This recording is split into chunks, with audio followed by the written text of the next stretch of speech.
ഓം ശ്രീ ലക്ഷ്മി നരസിംഹം ശരണം പ്രപത്തി.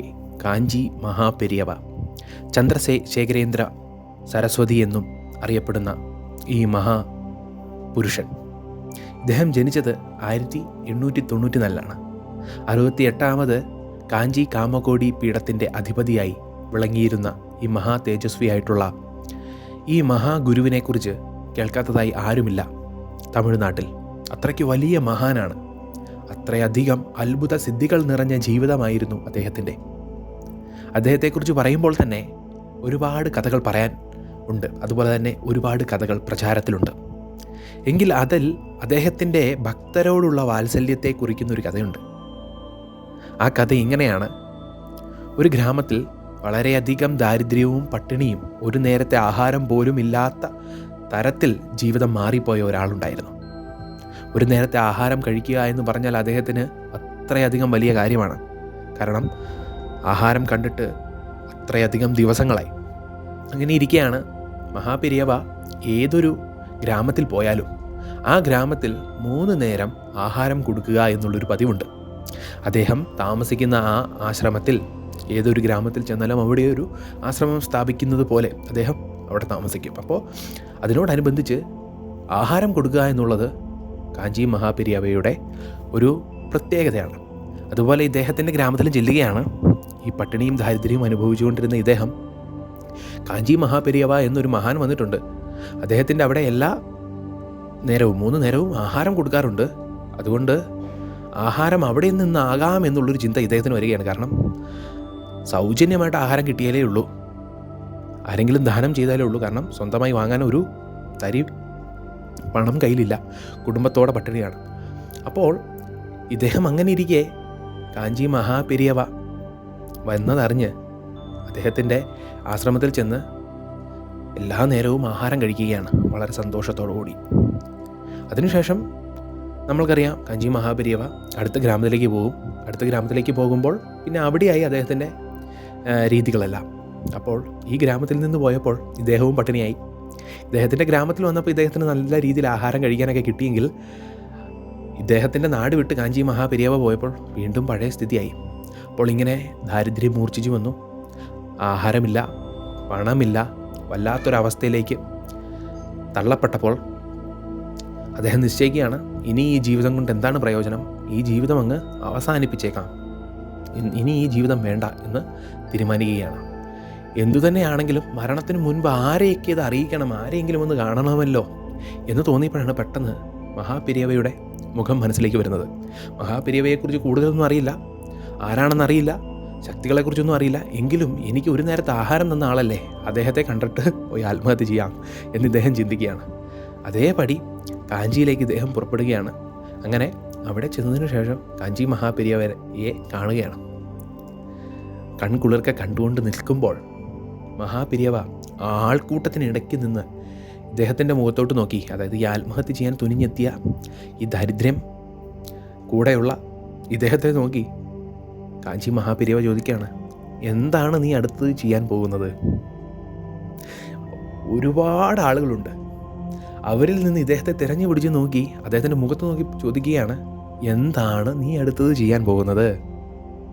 അത് കേട്ടപ്പോൾ ഒന്ന് സ്തബ്ധനായിപ്പോയി. ഞാനിങ്ങനെ ആത്മഹത്യ ചെയ്യാൻ പോവുകയാണ്, അല്ലെങ്കിൽ ഞാൻ എൻ്റെ ജീവിതം അവസാനിപ്പിക്കാൻ പോവുകയാണെന്ന് ഇദ്ദേഹം ഇങ്ങനെ മനസ്സിലാക്കി. എന്തു തന്നെയാണെങ്കിലും കാഞ്ചി മഹാപെരിയവ കണ്ണിലേക്ക് നോക്കി സംസാരിച്ചു. അദ്ദേഹത്തിൻ്റെ കണ്ണിലേക്ക് നോക്കി മഹാൻ ഇങ്ങനെ പറഞ്ഞു, നീ എന്തു തന്നെ ചെയ്യാൻ പോവുകയാണെങ്കിലും ഇപ്പോൾ ഞാൻ നിനക്ക് കുറച്ച് പണം തരാം. ആ പണം ഉപയോഗിച്ചുകൊണ്ട് നീ ചെന്നൈക്ക് പോകണം. ചെന്നൈക്ക് പോയിട്ട് അവിടെ നിന്ന് ഒരു ബസ് പിടിച്ച് നീ നിൻ്റെ വീട്ടിലേക്ക് പൊക്കോ എന്ന് പറഞ്ഞു. അപ്പോൾ ഇദ്ദേഹത്തിന് അത്ഭുതം, എനിക്ക് ഈ ഇവിടെ നിന്ന് തന്നെ എനിക്ക് നേരെ എൻ്റെ വീട്ടിലേക്ക് പോയാൽ പോരെ, എന്തിനാ ചെന്നൈക്ക് പോയിട്ട് പോരുന്നേ? എന്ത് തന്നെയാണെങ്കിലും ഇദ്ദേഹം പറഞ്ഞതല്ലേ, അതങ്ങ് പാലിച്ചേക്കാമെന്ന് വിചാരിച്ചുകൊണ്ട് ഇദ്ദേഹത്തിൻ്റെ ഈ പൈസയില്ല, ഇതെല്ലാം കാഞ്ചി മഹാപെരിയവ അറിഞ്ഞിരിക്കുന്നു. അതുകൊണ്ട് ആ യാത്രാ ചെലവും കാഞ്ചി മഹാപെരിയവ തൻ്റെ കയ്യിൽ നിന്ന് എടുത്ത് ഇദ്ദേഹത്തിന് കൊടുത്തിട്ട് പറഞ്ഞിരിക്കുകയാണ് ചെന്നൈക്ക് പോകാൻ. എന്തൊക്കെയാണെങ്കിലും മഹാപെരിയവ പറഞ്ഞതല്ലേ എന്നോർത്ത് ചെന്നൈക്ക് പോവുകയാണ്. അങ്ങനെ ചെന്നൈക്ക് പോയപ്പോൾ, ആത്മഹത്യ ചെയ്യാൻ തുനിഞ്ഞു നിന്ന് ഇദ്ദേഹം ചെന്നൈക്ക് പോയപ്പോൾ അവിടെ ചെന്ന് കാലുകുത്തി അല്പസ്വല്പം നേരം കഴിഞ്ഞപ്പോൾ തന്നെ തൻ്റെ ഉറ്റ ചങ്ങാതിയെ, ബാല്യകാല സുഹൃത്തിനെ ഇദ്ദേഹം കാണുകയാണ്.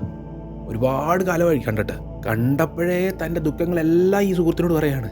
എനിക്ക് 4 മക്കളുണ്ട്, 4 പെൺമക്കളാണ്, ഇവരെല്ലാം കെട്ടിച്ച് വിടണം, കൊടിയ ദാരിദ്ര്യത്തിലാണ്, എനിക്ക് എന്ത് ചെയ്യണമെന്ന് അറിയില്ല, അങ്ങ് പുലമ്പുകയാണ്.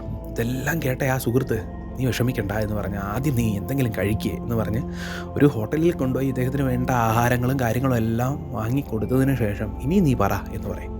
അപ്പോൾ ഈ കാര്യങ്ങളെല്ലാം പറയുമ്പോൾ ഈ സുഹൃത്ത് പറയും, നീ ഒന്നും കൊണ്ടും വിഷമിക്കണ്ട, ഞാൻ അത്യാവശ്യം നല്ല ബിസിനസ് ഇവിടെ ചെയ്യുന്നുണ്ട്, ഞാൻ ഇനി അടുത്ത് എൻ്റെ ബിസിനസ് വിപുലീകരിക്കാൻ പോവുകയാണ്, അപ്പോൾ നിനക്ക് വേണമെങ്കിൽ അതിൻ്റെ ഒരു പങ്കാളിയായിട്ട് ചേരാം, എൻ്റെ കൂടെ കൂടിക്കോ എന്ന രീതിയിൽ അദ്ദേഹം പറയുകയാണ്. അങ്ങനെ ഇവർ ഇതേപോലെ ബിസിനസ് ഒരുമിച്ച് ചെയ്യുന്നു, വളരെ വലിയ രീതിയിൽ ലാഭങ്ങളൊക്കെ ഉണ്ടാകുന്നു. അപ്പോൾ നാട്ടിൽ നിന്ന് അദ്ദേഹത്തിൻ്റെ കുടുംബത്തെ മൊത്തം 4 പെൺമക്കളെ, അദ്ദേഹത്തിൻ്റെ ഭാര്യയും അമ്മയും ഒക്കെ ചെന്നൈയിലേക്ക് കൊണ്ടുവരുന്നു. അവിടെ നല്ല രീതിയിൽ ജീവിക്കുന്നു. മനസ്സ് നിറഞ്ഞ അദ്ദേഹം തൻ്റെ 4 പെൺമക്കളെയും സന്തോഷത്തോടു കൂടി കെട്ടിച്ചു വിടുന്നു. അങ്ങനെ ഈ അത്ഭുതങ്ങളെല്ലാം നടക്കുമ്പോഴും അദ്ദേഹത്തിൻ്റെ കണ്ട ദൈവത്തെ അദ്ദേഹം മറന്നുപോയി. തൻ്റെ ഭക്തന് മുന്നിൽ എന്തും ചെയ്യാൻ തയ്യാറായിരിക്കുന്ന ആ മഹാഗുരുവിനെ മറന്നുപോയി. കാഞ്ചി മഹാപെരിയവയെ പെട്ടെന്നൊരു ദിവസം ഇദ്ദേഹം ചിന്തിക്കുകയാണ്, എനിക്ക് ഈ സൗഭാഗ്യങ്ങളെല്ലാം തന്നത്, എന്നെ ഇവിടെ വിട്ടത്, എനിക്ക് ഇത്രയും സൗഭാഗ്യങ്ങളെല്ലാം തന്നത് ആ മഹാഗുരുവല്ലേ, ഞാൻ മറന്നുപോയല്ലോ. നമ്മൾ മനുഷ്യരുടെ ഒരു പ്രത്യേകതയാണ്, നമ്മളെ സഹായിച്ചാൽ ദൈവമാണെങ്കിലും ഒരു മഹാപുരുഷനാണെങ്കിലും ഒരു വ്യക്തിയാണെങ്കിലും നമ്മൾ പെട്ടെന്ന് മറന്നുപോകും. പക്ഷേ തിരിച്ചൊന്നും പ്രതീക്ഷിച്ചായിരിക്കില്ല ആ ഗുരു സഹായിക്കുന്നത്, അല്ലെങ്കിൽ ആ ഒരു മഹത് വ്യക്തി എന്തെങ്കിലും ചെയ്യുന്നത്, ദൈവം ചെയ്യുന്നത്. അതുകൊണ്ടെന്താ, അദ്ദേഹത്തിന് ഇത്ര മാത്രമേ ഉള്ളൂ, ഇവനെ ആത്മഹത്യ ചെയ്യരുത്, നന്നായിട്ട് ജീവിക്കണം, അല്ലാതെ എനിക്ക് നന്ദി പറയാനോ പ്രകടിപ്പിക്കാനോ ഒന്നും വരണ്ട. ഇദ്ദേഹം ഇത് ഓർത്ത് അദ്ദേഹത്തിന് തിരിച്ച് കാഞ്ചി പെരിയവയുടെ കാൽക്കൽ വീണ് നമസ്കരിക്കണം, നന്ദി പറയണമെന്ന് ചിന്തിച്ചപ്പോൾ കാഞ്ചി മഹാപെരിയവയെ എന്നോ സമാധി പ്രാപിച്ചിരുന്നു. ഇദ്ദേഹത്തിൻ്റെ നന്ദി കേൾക്കാനോ അല്ലെങ്കിൽ ആ സന്തോഷം പങ്കുവെക്കാനോ കാഞ്ചി മഹാപെരിയവ നിന്നില്ല. ഇതിൽ നിന്ന് നമുക്ക് മനസ്സിലാകുന്ന കാര്യം എന്താ, ഒരു ഭക്തന് വേണ്ടി, ഒരു ശിഷ്യന് വേണ്ടി എന്തും ചെയ്യാൻ ഗുരു തയ്യാറാണ്. ഗുരു എന്ന് പറയുന്നത് സാക്ഷാൽ ഭഗവാന്റെ അവതാരം തന്നെയാണ്. ആ ഗുരു തിരിച്ചൊന്നും പ്രതീക്ഷിക്കുന്നില്ല, അവൻ നേരായ മാർഗത്തിലേക്ക് സഞ്ചരിക്കുക എന്നുള്ളത് തന്നെയാണ്. അതുപോലെ നമ്മളിവിടെ മനസ്സിലാക്കേണ്ട ഒരു കാര്യമുണ്ട്, നമ്മൾക്ക് ആരെങ്കിലും എന്തെങ്കിലും ചെയ്തു തന്നാൽ അതിനുള്ള നന്ദി നമ്മൾ കാണിച്ചിരിക്കണം. അല്ലാതെ അച്ഛനാകട്ടെ, അമ്മയാകട്ടെ, ഗുരു ആയിക്കൊള്ളട്ടെ, ദൈവമായിക്കൊള്ളട്ടെ, എല്ലാം നമ്മളിൽ നിന്ന് നഷ്ടമായതിനു ശേഷം സ്നേഹിക്കാം, ഒരു നന്ദി പറയാമെന്ന് വെച്ചാൽ എത്ര കാലം ഉണ്ടാവും ഈ മനുഷ്യ ജീവിതം? അത് ചിന്തിക്കുക. ആരോടെങ്കിലും എന്തെങ്കിലുമൊക്കെ നന്ദി പറയണമെങ്കിൽ, ആരോടെങ്കിലും എന്തെങ്കിലുമൊക്കെ സഹായത്തിന് മറുപടി പറയണമെങ്കിൽ ഇപ്പോൾ പറയുക, ഇതാണ് സമയം. അതുപോലെ തന്നെ കാഞ്ചി മഹാപെരിയവ എന്ന ആ മഹാഗുരുവിനെക്കുറിച്ച് അറിയാനും ഇതൊരു അവസരമായി എടുക്കുക, കൂടുതൽ പഠിക്കുക. ഓം ശ്രീ ലക്ഷ്മി നരസിംഹം ശരണം പ്രപദ്യേ.